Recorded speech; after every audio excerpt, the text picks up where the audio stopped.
Hey man, you watching Cold Red with the one and only big homie. My big homie, KD. It's up there and it's stuck there. Boom!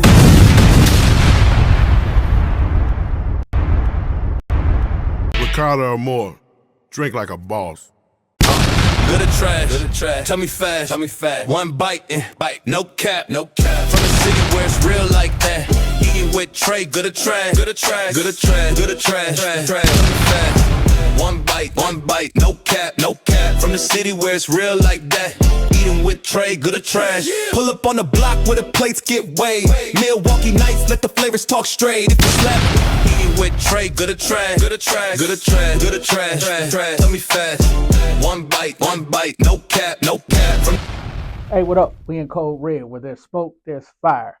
I'm your host, the Playmaker. Today we got a very, very special guest in the building. We got Eating with Trey. What it do? The And man I'm back that's with another review. The man that's gonna rate your buffet. For sure. Say, Trey, what's up, man?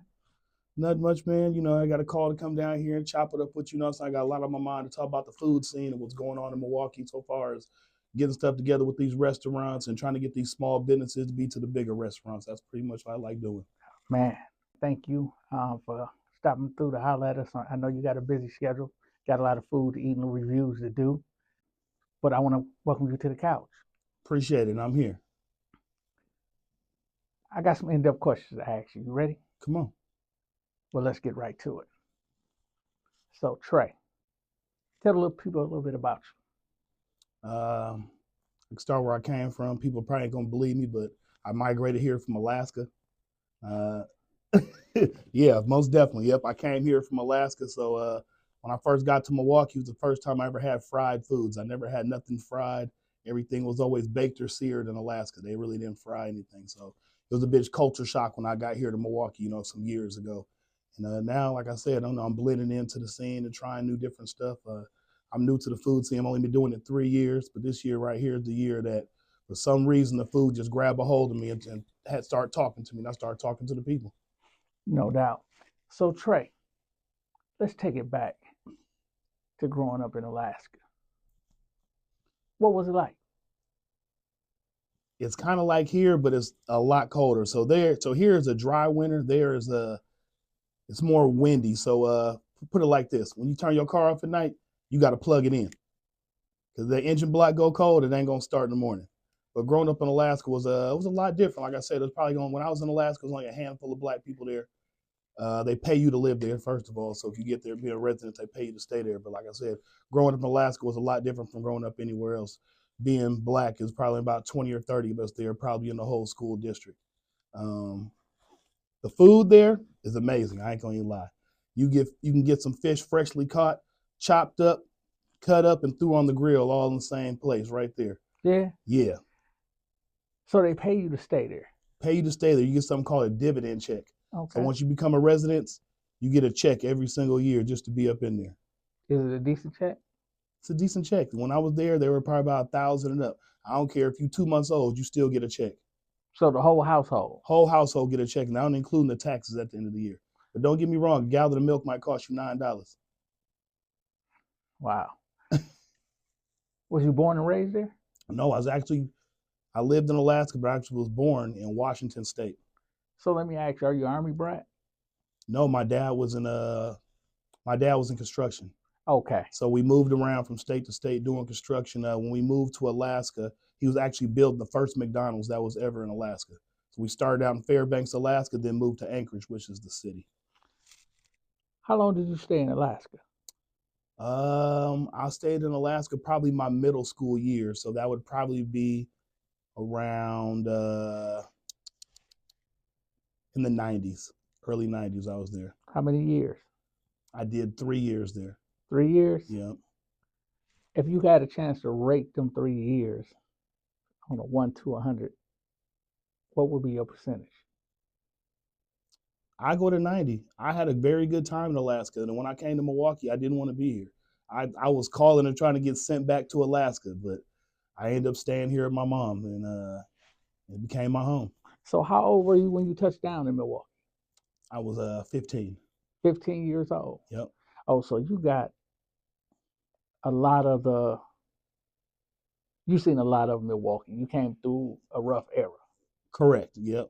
I sure did. I can understand why it was a culture shock because the time you came, it was highly active in It Milwaukee. was most definitely highly active.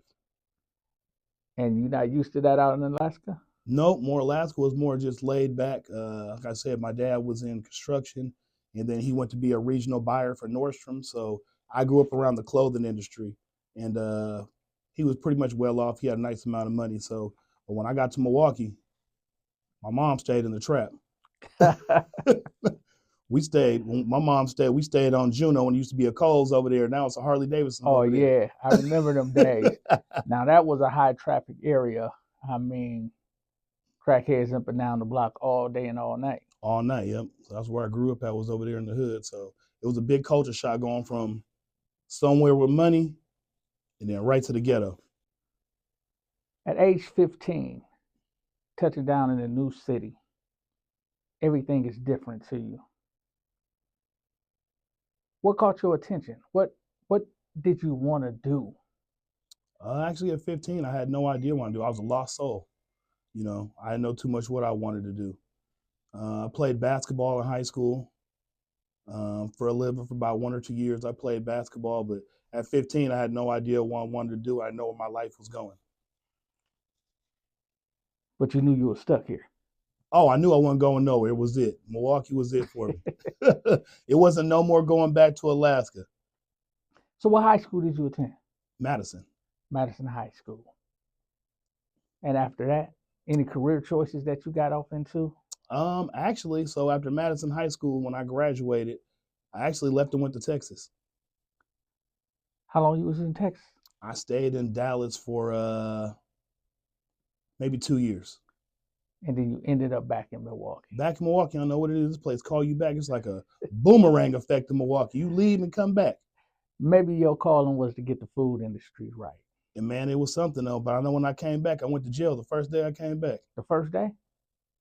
Picked up this girl that I knew from a while ago, tried to go to Bolero's down to the bowling place, got pulled over for an old warrant. I had a Texas ID. They didn't care. They still took me to jail. Wow. So you come from Alaska, move to Milwaukee, the culture shock, everything was new to you. And then you make up your mind one day to say, I want to eat for a living. Correct. How did that happen? First video I did was probably about 3 years ago, 3.5 right years ago. I was being funny as a joke. I was like, oh, I'm gonna record something and talk a little mess, get on there and post a video. Video probably only got like 50 views or something like that. And I probably didn't make another video again for a while, but then my mom called me and said, you should just keep doing it. And ever since then, I was just posting videos back to back, back to back. And then I stopped for a minute, then I got back on track with it. And then coming into within my 3rd year, it got to taking off. Eating with Trey became a name. Actually a brand. Correct. So how do you select the places that you choose to go dine at? Sometimes it'd be random. So I used to start off with fast food places until I got to noticing my word of mouth and what I was talking about had nothing to do with fast food. It came to be with small businesses, soul food places, people selling food out their house that want to try to get to the next level. So sometimes I'll choose this randomly on Facebook. You know, I'll go down, I'll see some people cooking some food, and they'll pick me or they'll call me up and say, hey, you know, can you come review my food? And I make a date with them. I come pick the stuff up and see what it do. Were you heavily inspired by the Keith Lees and Mr. Chime Times to do this? Mr. Chime Time for sure. I always watch his platform. Keith Lee I like because he had an effect, and I like what he did for the community and so far as bringing up stuff. But so far was an actual hardcore food review. I'm Mr. Chime Time all the way. Yeah, definitely. He has a way to bring it across to it's almost so real to you that you have to go try it yourself almost. Correct. So you heavily influenced by him. Do you have any, when you're reviewing the food, do you have any similarities? Most definitely has similarities. I'm known to throw your food out the window. I'm known to throw it in the garbage on camera, spit it out, talk mess. I don't play no games when it comes to that food. So when people encourage me or come to their restaurant, they already know they got to be ready and be on their toes because I ain't playing no games when I walk in that restaurant. So do you give them a disclaimer? I don't give them anything. When I walk in, they already know. I just walked in Kelly Kale's parents' restaurant, Flavor House, not too long ago. When I walked in, her parents knew exactly who I was when I walked in. They said, "Oh man, the man that shut restaurants down, don't come in here talking that mess." I said, "I got y'all." But yeah, when I walk in, people already know nowadays that it's gonna be a hardcore review messing with me. Ain't no feathers in it. So is that the name or the saying, the guy that shuts down restaurants?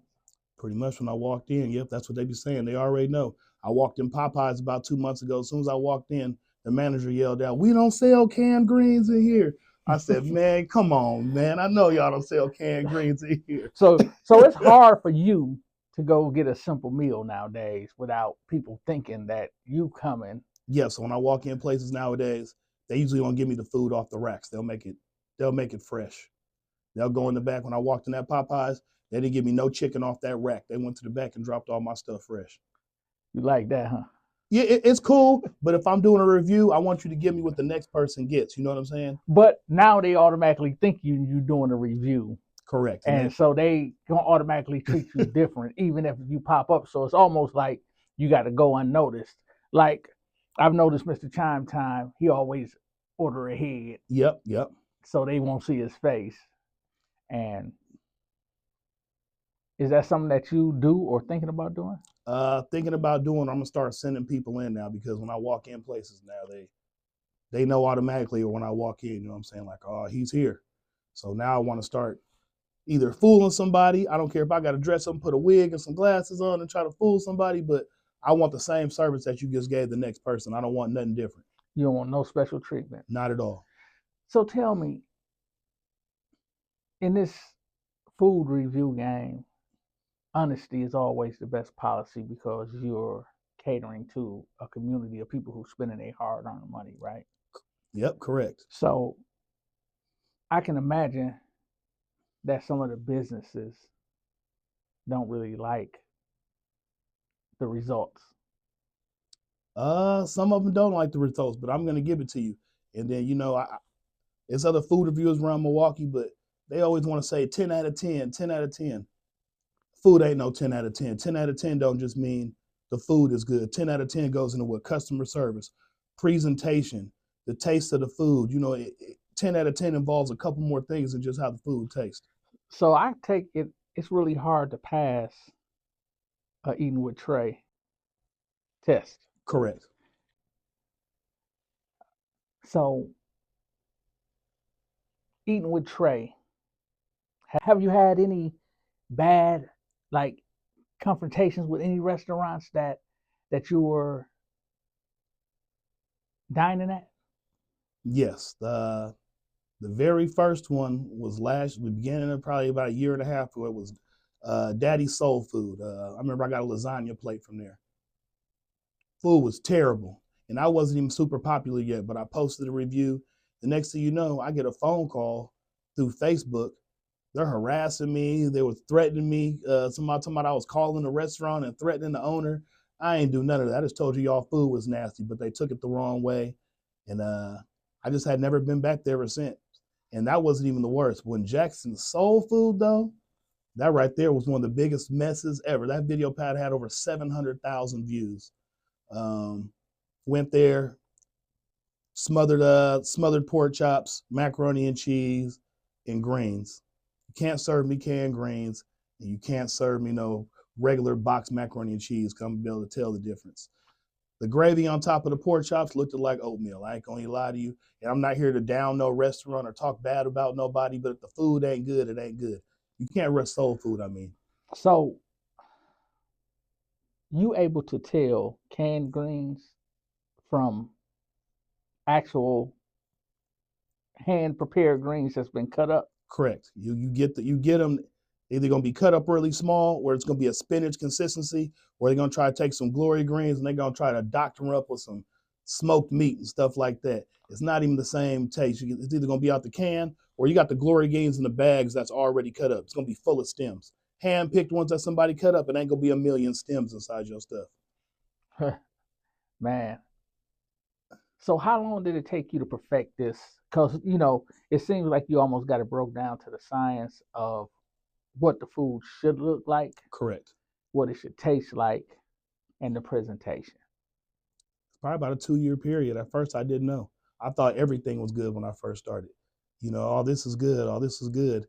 Until I got that fire built up inside of me to let people know, like, this ain't it. So it really took a minute for me to get that inside of me to let people know if something's good and something's not. You know what I'm saying? Mm-hmm. So coming to a confrontational situation with some of these restaurants, how do that kind of affect you? Do you have any kind of empathy? Like, do you feel a certain kind of way that you may be interrupting their business? No, not at all. I'm not going to lie to you. I'm here to help the people out, not the restaurant. If the restaurant got good food, yes, then everybody's going to come. But me, I'm saving that family some money. What that family had $70. They wanted to go get some good food, go home, eat, watch a good movie. I didn't spend that 70, went home, and that food was garbage instead of me going to get it. Now, I just saved that family $70. I'm here to save the people. I like that. Because it's definitely hard to get a refund. It's definitely hard to tell them that they food not good coming from an average civilian. Correct. So I get that. Do you revisit some of the restaurants that you gave bad reviews to? Most definitely. I do revisits. I was supposed to do a revisit with the Jackson Soul Food Restaurant, but I told her it was going to be a pop-up. I wasn't going to tell her when I was coming, what time I was coming, because they had actually wanted me to pop back up and do a taste test with the food. No, you can't have me pop up, taste test because you're going to make sure the stuff I taste is perfect. No, it's got to be on a random day. But I will pop back up. So you are in tune with the owners after you do your reviews, whether it's a positive or negative result, you're actually in contact with them and letting them know how they can better Correct. Yep. serve the people. Yeah, even though I might have drug your restaurant through the dirt, I'm still not scared to talk to the owner of the restaurant at all. Regardless of the confrontation or how my review went, I'm not hiding from you. I'm still here ready to talk to you and say, hey, maybe do this different, or try this different. You know what I'm saying? To try to get the people to come and get the food, because that's the whole point of some of these small restaurants or Black-owned restaurants is get the people to come in. Don't run them away. Upon getting started, you recently had a fear of speaking. Did that affect you in how you approach the food reviews? Correct. In the beginning, I did have a fear of speaking. I watched some of my older videos from maybe 2 years ago. I was quiet. I didn't have my catchphrase yet. What it do? What it do? What it do? I didn't have any of that yet. I wasn't comfortable with myself and I wasn't comfortable with the camera. And I would if something was nasty, I really wouldn't say nothing. I just say, oh, the food was probably okay or good. Now that fear is completely gone. Now I tell your food is completely nasty. But it took a minute for me to build that fire up inside of me and be comfortable with myself to tell people how I feel about their food. All that plays a major part in delivering. Man, your delivery is what's gonna get you there. That's why I think a lot of people watch my videos. I'm serious about the food, but then I still add funny into it too. It can't all be super serious so that people ain't gonna watch. You got to add a little bit of both in. I've had people say, "Oh, I watch your videos all the time because you're hilarious." You got to add a little bit of comic up in there with the seriousness to make it tie into one. Eating with Trey. So your overall mission is not to destroy the name of a restaurant. You're doing it in good of the people. Correct. I'm like Robin Hood. I'm the people's champ. That's what they was calling me around here. I just want these restaurants to do good. $25 and $30 is a lot for a plate of food for you to get, and it's nasty. Then you're gonna keep serving nasty food over and over again. So, yeah, I'm here for the people, and I'm here for the restaurant too. I'm gonna tell them what I feel about the food and what you should do to make it better so that you ain't got no problem with these people. And people coming back, and next thing you know, people will fight you over a $25 plate. This is Milwaukee. Have you experienced that? I haven't actually, but I've seen. I have when Tangi came here to sell that tuna. She was kind of real unorganized when she was down here doing the tuna thing, and a fight broke out right in the parking lot over there when she was selling that tuna. All over, somebody couldn't get their food, and she was talking crazy, and they just wasn't having that here. So did you actually do a review on that? Yeah, I did. I did do a review on her tuna. I sure did. I mean, because it seemed like it was a craze around here. It was a craze around the tuna. I tried the regular and the jalapeno, and the regular one, I ain't gonna lie to you, I spit it straight out. I ain't gonna lie. I bit it. Something in my head said, you swallow it if you want to, have my throat numb. Spit it clean out. I talked mess, did the video, 700K views. Then I tried the jalapeno one. The jalapeno one was actually kind of good, but the first one put such a bad taste in my mouth, it was over with. So it was a hit or miss with her tuna. I didn't like it personally. I spit it out. It just wasn't for me. So Trey, the food scene around Milwaukee has grown over the years. It's either food trucks or restaurants that have been popping up like crazy. Correct. Why is it that the people would rather create a craze with somebody coming from out of town with food than service the people that's right in your area? It's crazy about that, because they will, if somebody from out of town comes here, they're gonna show them more love than you ever seen in your life. I had to fight for my love here to get it. But the thing is, Milwaukee feeds off like negativity. Then if they see a person in their town getting big, for some reason, once you get big, they act like they don't want to support you no more. But they'll support an outsider, which is wrong. That's like saying, for right now, if I leave from Milwaukee and go to Chicago, they're gonna treat me like gold and platinum. I come back here, they're gonna treat me like silver. But now I'm starting to win the people over here, so it's good, like I said. But you just got to work harder in Milwaukee, because people here is full of hate. Even on the food side, huh? Even on the food side, man, the food game here is crazy now. Like I said, I do these different reviews. You would be amazed on how many of these food trucks and chefs be into it. Have you experienced any hate? Between a couple of chefs I have, yeah, I'm not gonna name any names, but yeah, I've seen 2 food trucks or a personal chef and a food truck don't like each other because maybe one person is serving their customer and now they ain't got no customer over there. It's like, man, y'all can't share customers. I mean, it's crazy. The food game here like the dope game now. It ain't no joke. These food trucks popping up, these people selling food out their houses now. The plates selling more than marijuana around here. So we need people like you. Correct. More than ever right now today. Most definitely. So Trey, like, what's your overall mission? My basic mission is, I really like taking the smaller people and helping make them the bigger people. So that's why most of my food reviews are from food trucks and Facebook chefs. I'm the only person I think I've seen review people off Facebook that sell food out their house. Because that person out their house, they want a food truck. They want a food cart. They might want a restaurant, you know what I'm saying? But nobody's not giving them a chance. So I'm here to give that smaller person a chance to try to make them get where they want to go with their food. Because without a voice, they ain't going to have nothing. They can sell food all day. And but the thing is, they're only going to have that small amount of customers. But with me raising my voice, now you can get all of Milwaukee to buy from you. So my goal is really to help the smaller people become the bigger people. So what about the presentation of people having it coming out their home? Are you really strict on that? If you see it and it don't look right, do you automatically throw it away, or you still proceed to taste it? I'll still taste it. And I had that recently. A lady brought me some food. And the whole review just went bad. First, I get the food. It was a hole stabbed in top of the water bottle. So I thought she might have did something to the food, but she didn't. It happened to, her kids happened to be playing water guns with the water bottle, whatever. But anyway, when I got her food, it was completely terrible. The red beans and rice was nasty. The cabbage was overcooked. The cornbread, the whole plate was one color. If you get soul food, You're going to see them greens. You're going to see that cornbread. You're going to see the cabbage. You're going to see that chicken. It's all going to be a flavorful event.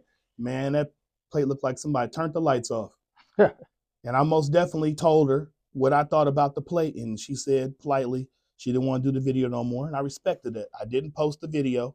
And she said she'd rather just cook for friends and family. She said she felt the food game wasn't for her. That's why a person like me comes in. You need that hardcore. Sometimes you need hard love. You don't need nobody to nitpick around, and the next thing you know, the lady would have sold food and pissed off a whole bunch of people. Instead, you come to me and get that hardcore review. No doubt. So where do you see yourself going in 2026? Is that a bigger year for you? I feel 2026 is going to be my year. I'm not going to lie. I've got a lot of stuff coming up in 2026. Can't really name too much stuff right now, but it just seems that 2026 is just going to take off for me. I got a lot more people messing with me. I had a couple people come in from out of town. I did reviews with. I had a content creator come in from Phoenix that I did a review with. One of the biggest content creators here, Unapologetic J. People didn't even know that she was even from Milwaukee. Me and her did videos together. And I'm trying to catch that platform of Arizona Iced Tea. Everybody know Arizona Iced Tea. I drink that in every video. Okay. So in 2026, I ain't gonna say see myself. 2026 is gonna be my year. So are you doing more traveling and doing reviews, or you just staying locally with it? 2026, I'm traveling. Only thing was, like I said, so if everybody doesn't know, I'm gonna let y'all know now. I'm a single father. My kids live with me. Ain't no mom in the household. I take care of my boys myself. I've been raising them the past 5 years by myself. So it's hard for me to travel sometimes to do stuff because I work around their schedule. You know what I'm saying? But at the same time, they work with me too to make sure I still can go do what I need to do. Okay.